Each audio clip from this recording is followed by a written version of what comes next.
अकबर बीरबल की कहानी दो पड़ोसी ने। दिल्ली शहर के एक मोहल्ले में दो पड़ोसी बहुत दिनों से आबाद थी, परंतु दोनों का स्वभाव भेद से उनकी पटरी नहीं खाती थी। उसमें एक तो गुणवती और सरल स्वभाव थी, परंतु दूसरी खोटी और कर्कशा थी। उनके मन मुटाव का यही खास कारण था। न वह उसकी विभूति को सहन करती और न वह उसकी, यहाँ तक कि कर्कशा हमेशा सरला की हंसी उड़ाया करती थी। जब वह किसी प्रकार भी सरला को न दबा सकी तो एक दिन उसने अपने लाडले पुत्र की हत्या कर चुपके से उस भलमानस के घर में छोड़ आई और आप स्वयं रोती बिलबिलाती हुई बादशाह अकबर के पास पहुंची।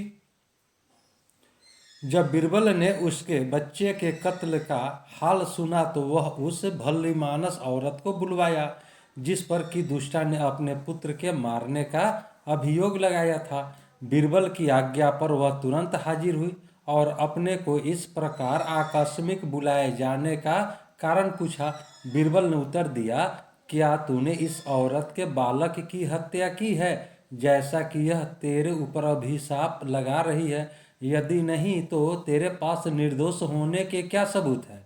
तुरंत बतला। वह बोली, महाशय जी, न जाने कौन इसकी हत्या कर लाश मेरे घर में डाल गया है। मुझे इसकी बिल्कुल जानकारी नहीं। आप इस पर भली भांति विचार करें, मुझे अधिक बोलने का अभ्यास नहीं है।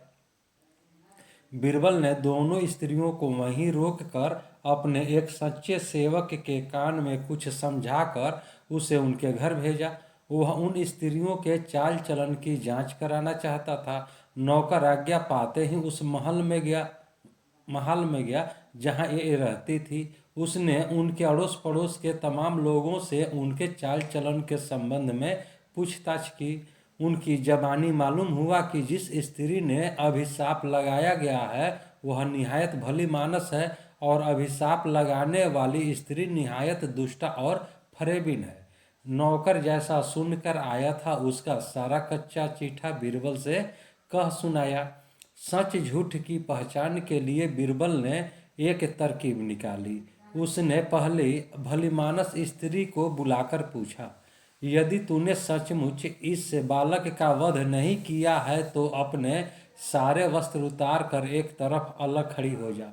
वह बोली, मंत्रीवर, मैं चाहे कल की जगह आज ही मार डाली जाऊं, परंतु मुझसे यह नहीं होगा।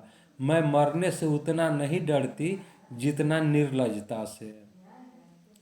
तब बीरबल ने दुस्सिला यानी दुष्टा औरत को बुलाकर पूछा, यदि तू जानती है कि सचमुच इसने ही तेरे बालक का वध कराया है तो इस सभा के बीच अपने सारे वस्त्र अलग फेंक कर एकदम नग्न खड़ी हो जा।